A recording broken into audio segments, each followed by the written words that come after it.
good to see everybody this morning. Well, I sure am glad we had a little bit of rain, and I think we're supposed to get a little bit more rain the first few days of this week. And then, if they're right, last week on Sunday morning, Thursday, it was supposed to snow, I think was what the deal was. Well, that didn't happen, obviously. But this week, I think Wednesday, it's supposed to snow. So we'll see. But boy, the pastures are dry. I mean, they're dry. And poor cattle farmer that wants to burn off about 160 acres can't do it in the middle of a burn ban and all that.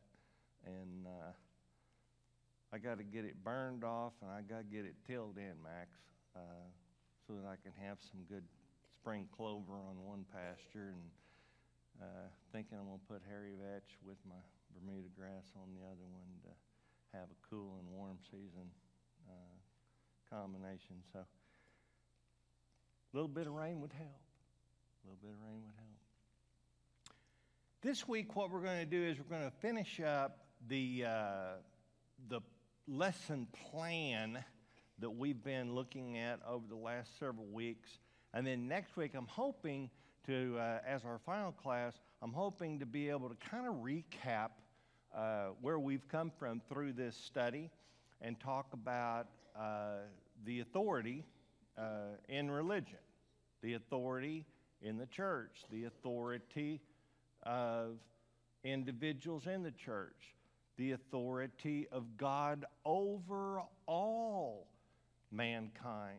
Talk about all these elements that we've talked about and put it all together in hopefully a nice package, and then hopefully have some time to answer some questions and throw out some thoughts, and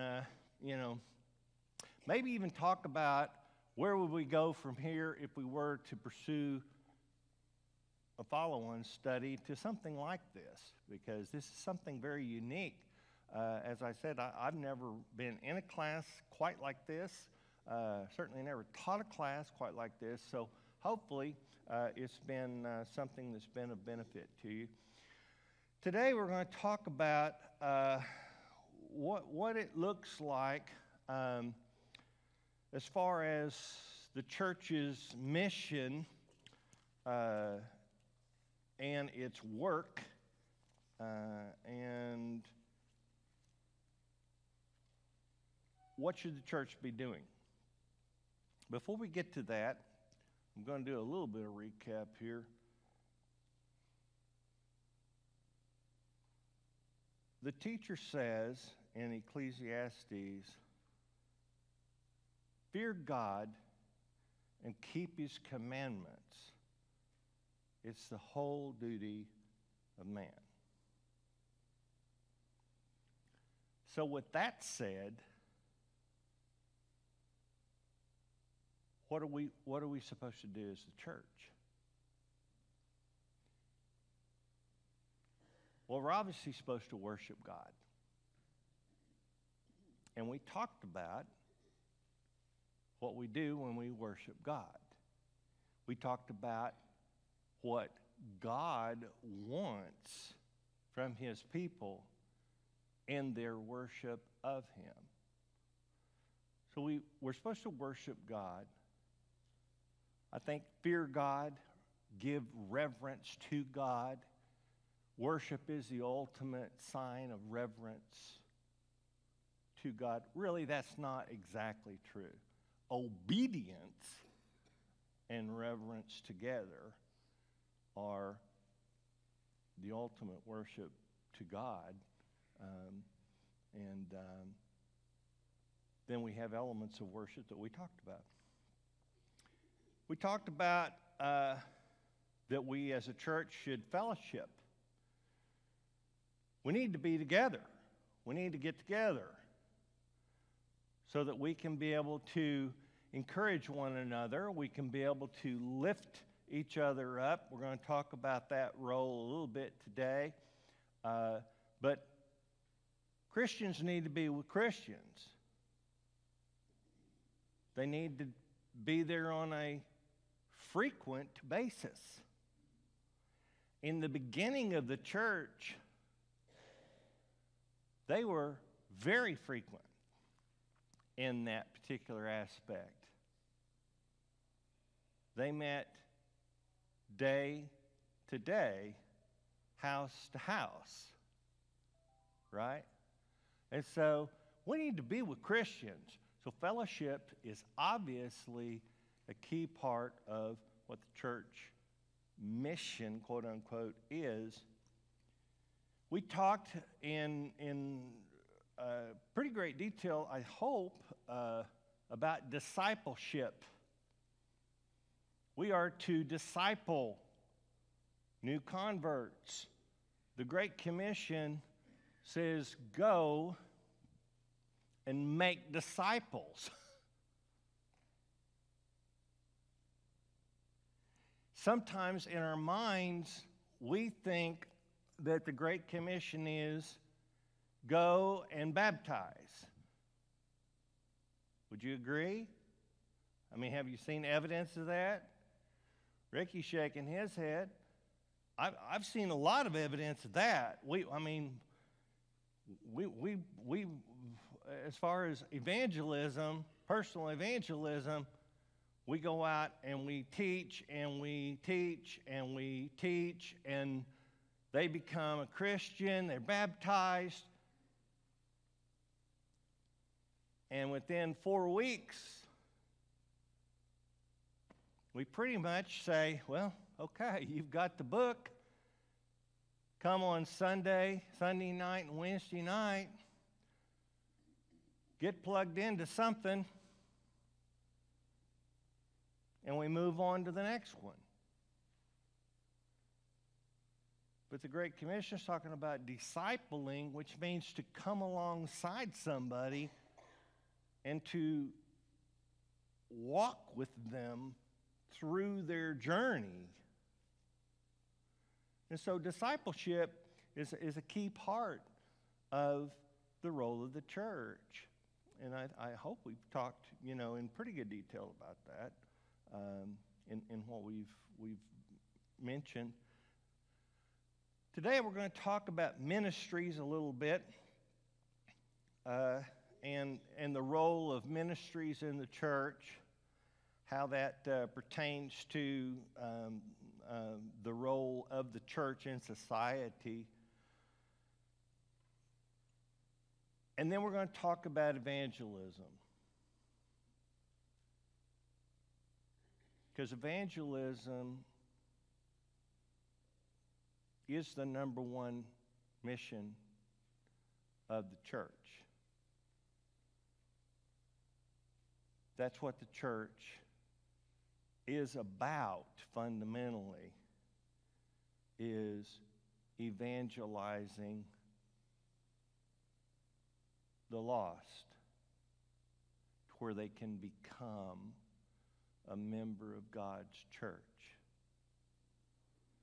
And that's something that the church in the beginning focused on very, very well. Over the course of time, we've negated that to the people who are really good people, have people skills, and all of that to a large degree. And that's the way we've kind of done it. Bible readers, daily Bible readers. So let's talk for just a second about ministry, and okay, thank you. They are through counting. I want to talk about a specific type of ministry that oftentimes we get involved in. That's the ministry of benevolence. What is benevolence anyway?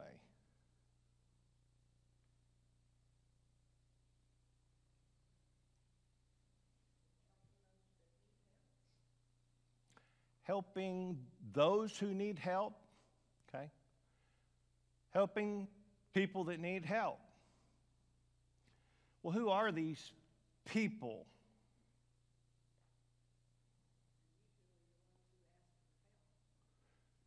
People who are asking for help.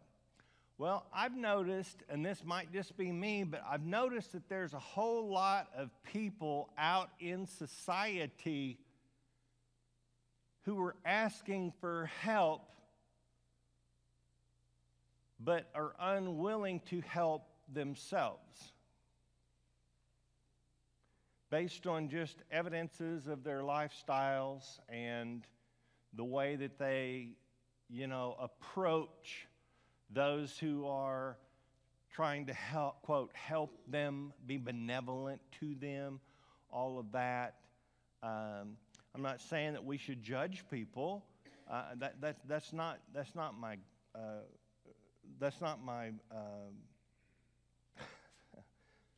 thought process, But then again, there's a scriptural basis for he who is not willing to work shouldn't expect to eat.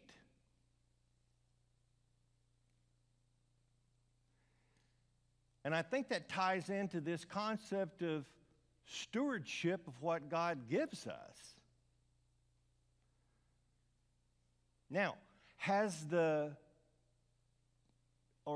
better question, does the church have the God-directed task, like a better word, to help anyone, anywhere, anytime, for any reason?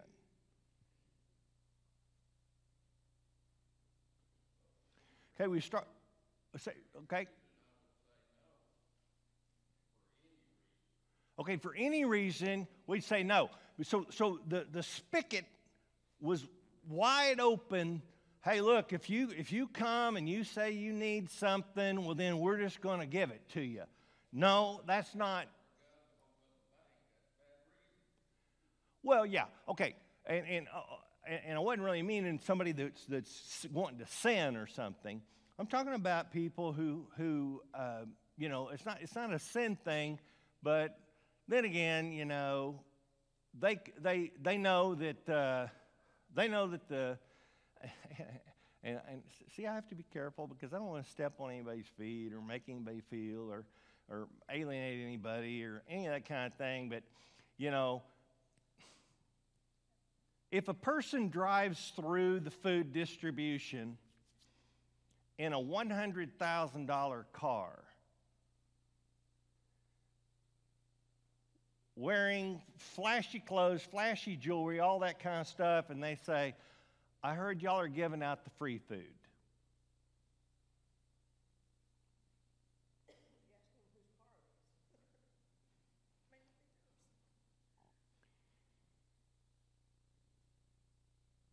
Should we be careful? Or should we just, get your bag of free food? Is it free food? Well, in some ways it is because we get it from somebody else that wants us to distribute it. Huh? Yeah, we pay for it. See? It starts getting really tricky, doesn't it? Because we should be good stewards. We should be good stewards, but in the process of being good stewards, we've got to be careful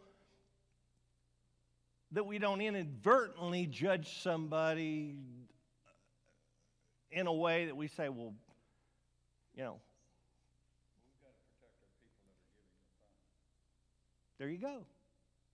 Now, as far as some of them drive some of those big cars, yes, some of that goes on.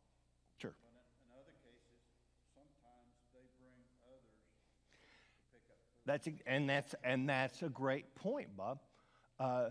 What if somebody drove the big car up there to bring 3 families that have no transportation whatsoever, but this fellow knows those families, wants to help them in any way, and they bring them up there so that they can pick up their food? Well, that's a whole different thing. And we can sort of see that when it's happening and make a different decision about that process. Yeah, Pat?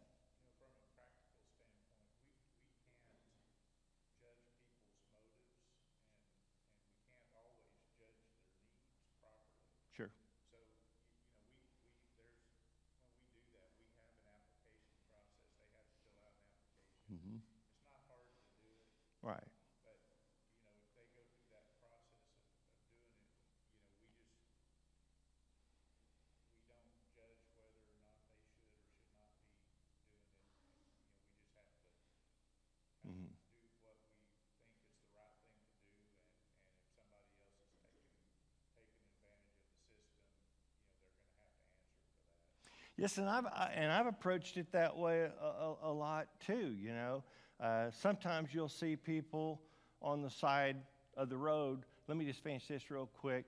By the way, I'm going to repeat what Pat said for those that may not have been able to hear. We have people come and you know, we can't judge their motives necessarily. We can't judge their situation. We could misinterpret the actual realities of the situation, and so we have to do what we can to be good stewards. But if they are wanting to just take advantage of this opportunity, that's literally between them and God. Ultimately, it's going to be between them and God, and they will have to answer for that. Okay, yeah. I've been involved in quite a bit of the efforts helping out here at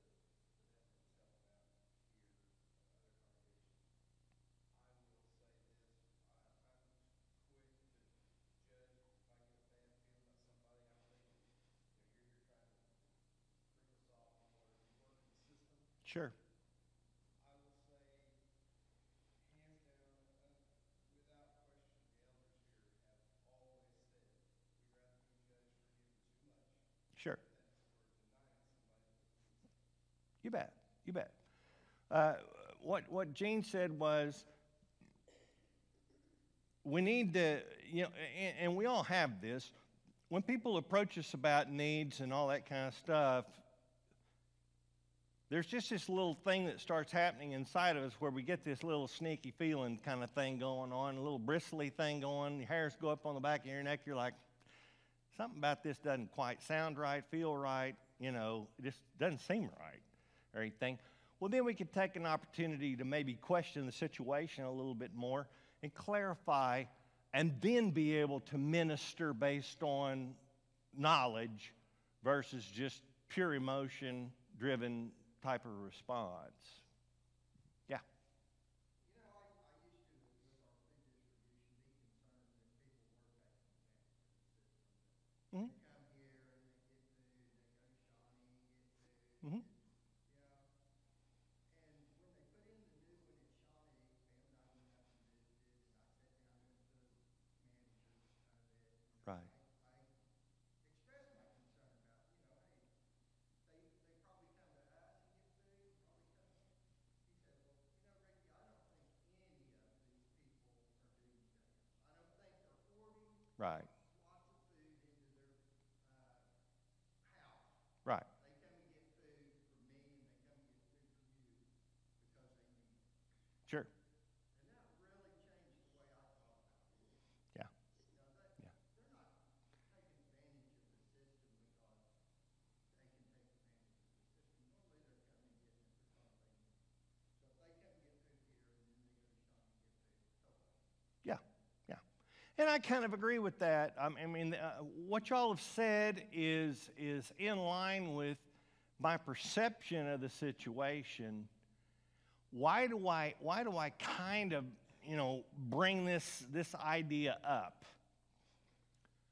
I think there are those, and I say in the church. I think they're in complete. They're congregation. It's a congregation-wide thing. Some places where they believe, as a congregation, that the number one role of the church is benevolence.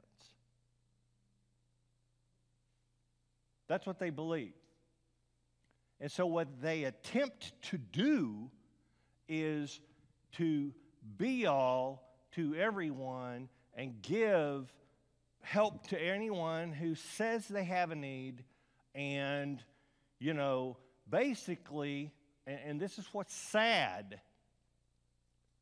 they bankrupt themselves over the course of time, and the church congregation itself is not financially capable of existing because they have literally not been a good steward of what the congregation was putting forward.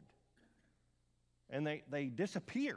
They literally disappear because they've given it all away to everyone that said they had a need. number one role of the church is not benevolence, is my point. How do we know that that's true? How do we know that's true? Well, you notice in the very beginning of the church, there were specific rules associated with taking care of widows, for example. Well, my goodness. On the scale of 1 to 10 on the emotional, let's take care of this person scale, widows and orphans are at the top of the scale. Would you agree? I mean, if you're not willing, I don't care how hard you are, if you're not willing to help a starving widow or child, I don't know how you can call yourself a Christian, that kind of stuff, see? And so widows and orphans are at the top of this benevolence scale. And so, hold on now. And so, if anybody ought to get help, it'd be them. But even they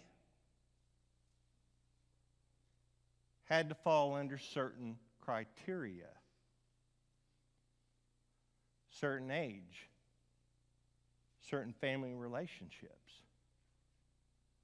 certain moral conduct, certain Christian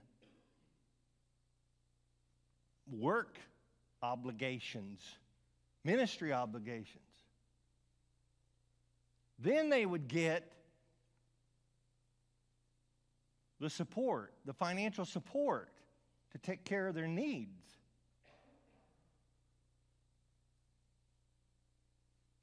Do you see what a drastic difference that is from the, well, we're supposed to love and care and be concerned, and we're just anybody has a problem or a need, we want to make sure that it's taken care of, and we're supposed to sacrificially give, and you see how that can be misconstrued / skewed by those who would want to take advantage of the situation. Larry, you had a thought?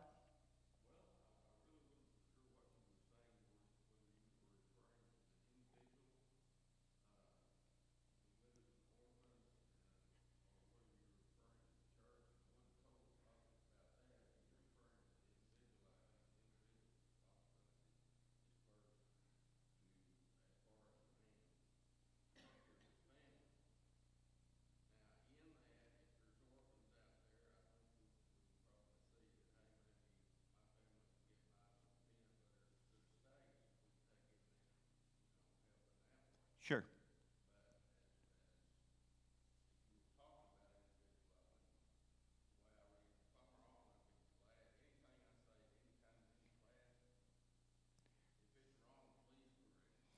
No. What Larry was saying was, are we talking about the individual's individual benevolence, for lack of a better word? Are we talking about the role of the church in benevolence in a societal role? Individuals, they can decide what they want to do with the bounty of blessings that God gives them. They can make that decision. That's an individual choice, and you are literally, as part of working out your own salvation with fear and trembling, that's what you're doing. And so if that's what you want to do, that's fantastic, and you should do it, and that's wonderful. But the role of the church is what I was talking about. See, the church has specific, and I actually spend more time on this than what I was wanting, but it seems like that y'all have a lot of questions about it. See, the role of the church is bound. Remember what we said about, God tells us how to do, and we follow God's pattern. Remember that? We're supposed to follow God's pattern. Well, it looks like that God's pattern is establish true need. Now, that's uncomfortable. All right? That's uncomfortable. But it looks like that God's pattern is establish a true need, and there's criteria for what true need looks like. Now, here's a tough question. Is the criteria of need different between Christians and non-Christians?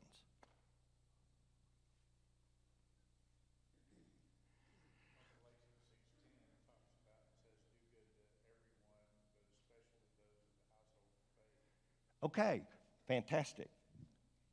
Pat says, Paul tells the Galatian church, do good to all men. I mean, do good to all men, but especially those of the household of faith. Now follow me for just a second. So, if the church is supposed to minister to true widows that meet a specific criteria, if you don't meet the criteria, it's expected that your family will take care of you. It's expected. Because after all, a Christian son or daughter or son-in-law or whatever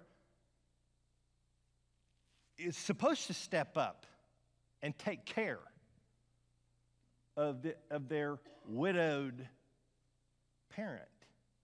They're supposed to. So if we put these two concepts together, we have specific rules for benevolent response to those in true need.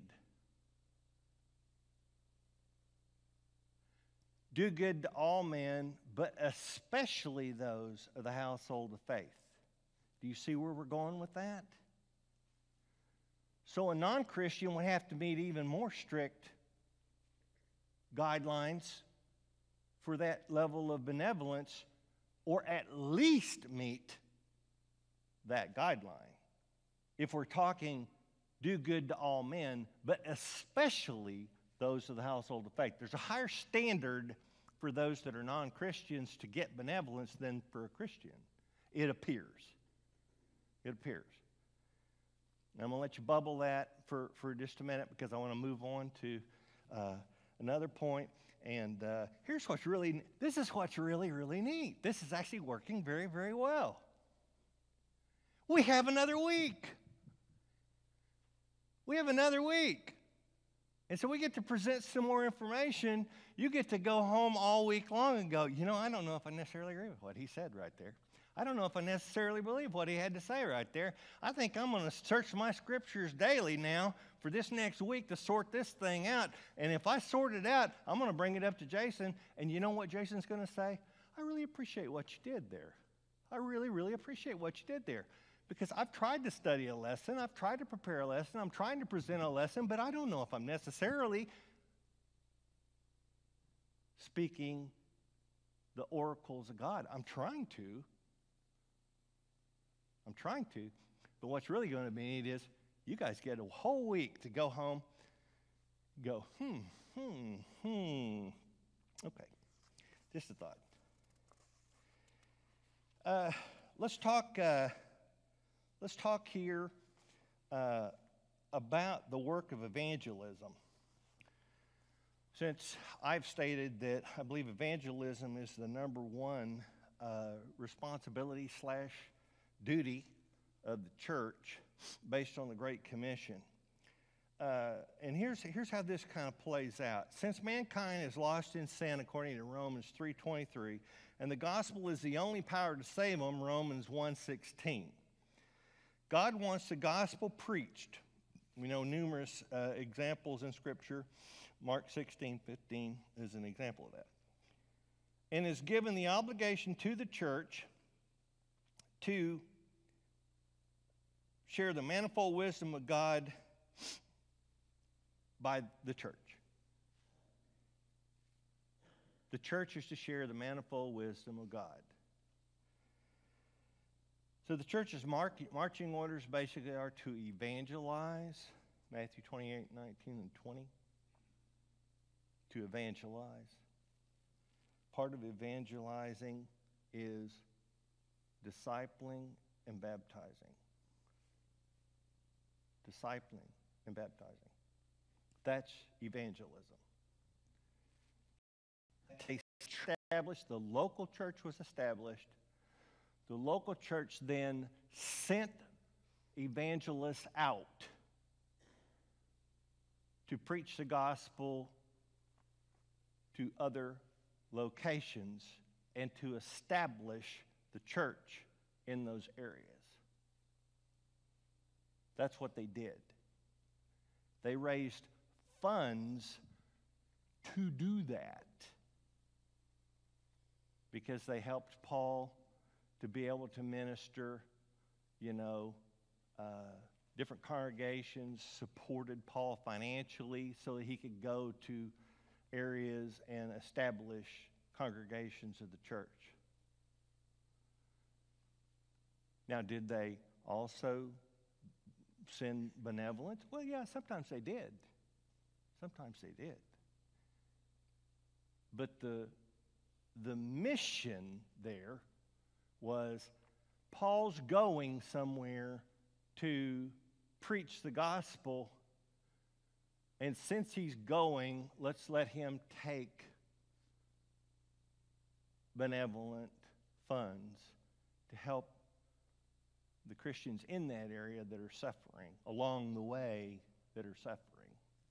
He was on a missionary journey to evangelize, but he might drop off funds for those that are suffering. Now here's the cool part. They were so evangelistically minded that in a period of approximately 30 years, the, quote, known world had been evangelized. 30 years.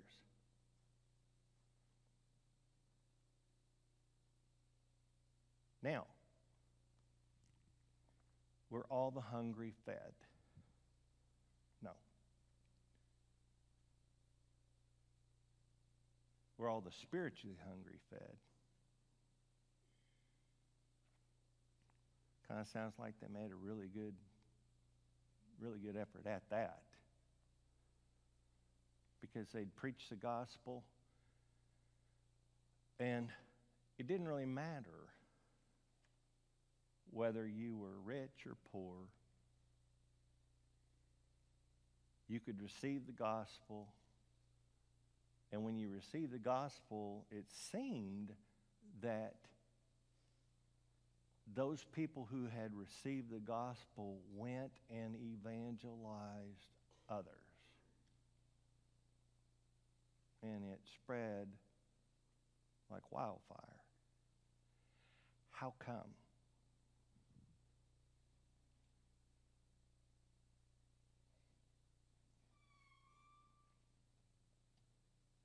Because they discipled them better.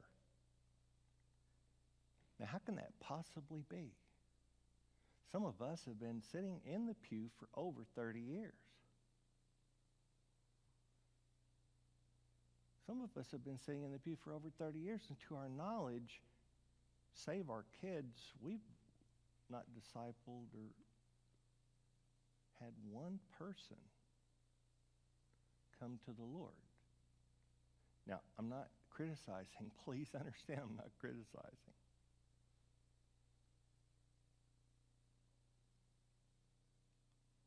See, it's one of those kind of things. Evangelism is the number one role of the church. If we focus on the main thing, as a matter of fact,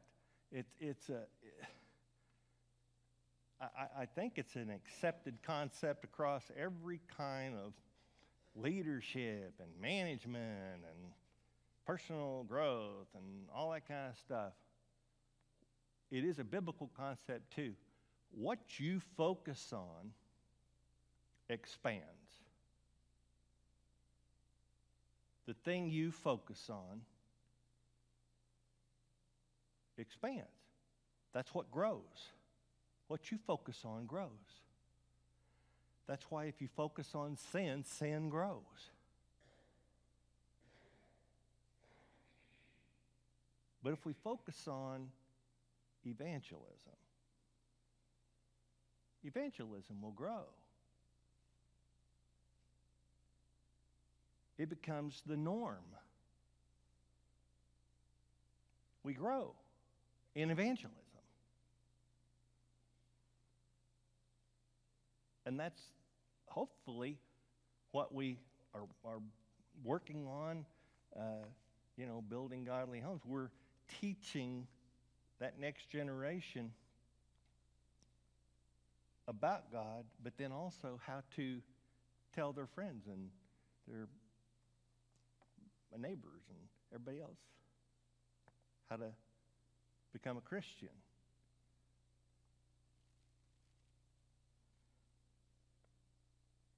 What about edification?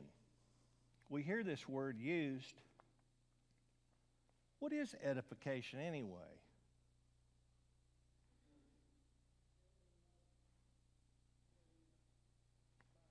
Now, to build somebody or something up, to reinforce, to solidify, to make better.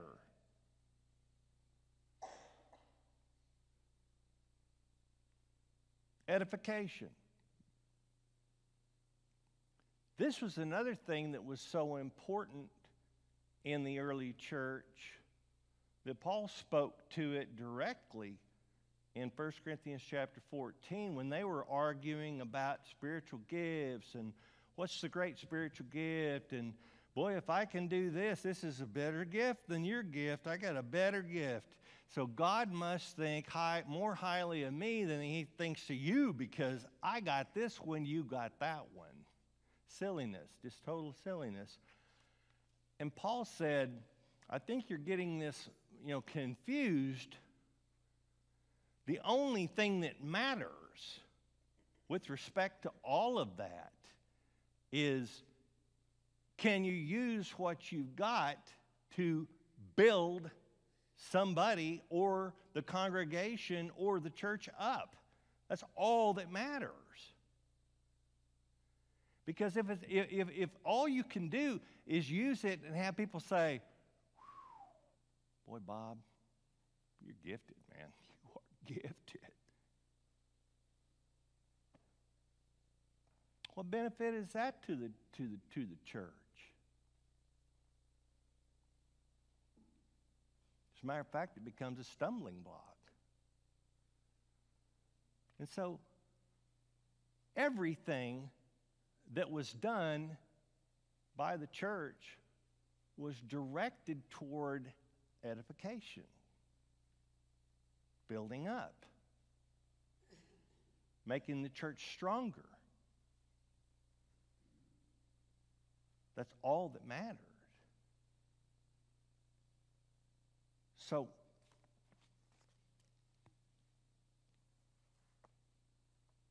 basically this concept of church, the ecclesia in the Greek, which means those who are called out, their mission was go get more. Just go out there and get more. Now, once you've got more, teach them more. Because they need to know more. Now, more is not everything. And if we teach these new converts that they have to know everything before they can say anything, then that's not going to be edifying. It'll be detrimental. And so teach them more, and then once they know more, send them out to tell somebody else. Now, if there's somebody who can't go out anymore, they can still work and do certain things to edify those who are going out and are teaching and are discipling, and that's important too. And if their families can't support them, the congregation can give them support.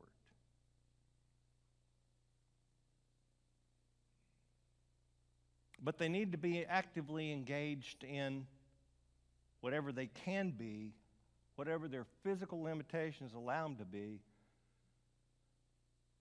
if they're getting support.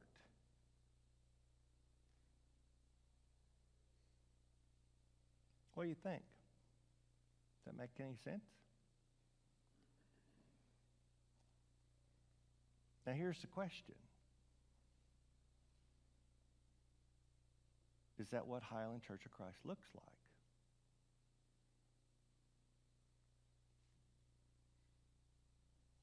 I think so. I think so. I think that we're working on all of those concepts and are helping to reach out. We have a gospel meeting coming up, evangelism. Some of us aren't comfortable sitting down over the kitchen table and talking to somebody about the Scripture. But one thing we can do is we can invite everybody we come in contact with to come hear it, because that's what they're going to be able to hear.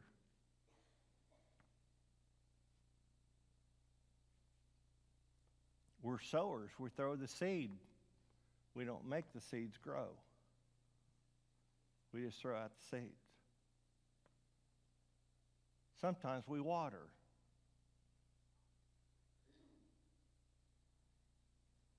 But God gives the increase, always. God gives the increase. Each local church must be committed to developing itself to the extent that its members can do these things, can teach others. Hebrews chapter 5, verse 12. Have love, knowledge, and discernment. Philippians 1:9. Have a growing faith and abounding love toward each other. This congregation excels in that particular area, I think. 2 Thessalonians 1:3. And lastly, resist the devil in all of his devices. Because he's out there like a roaring lion, seeking who he can devour. That's why we need to keep assembling ourselves together as often as we can. Okay, next week,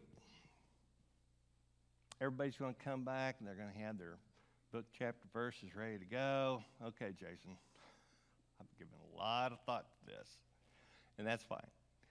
Hopefully we'll be able to do a kind of a summary, and we'll be able to wrap up this study, and it will have been fruitful for us all. Thanks for the class.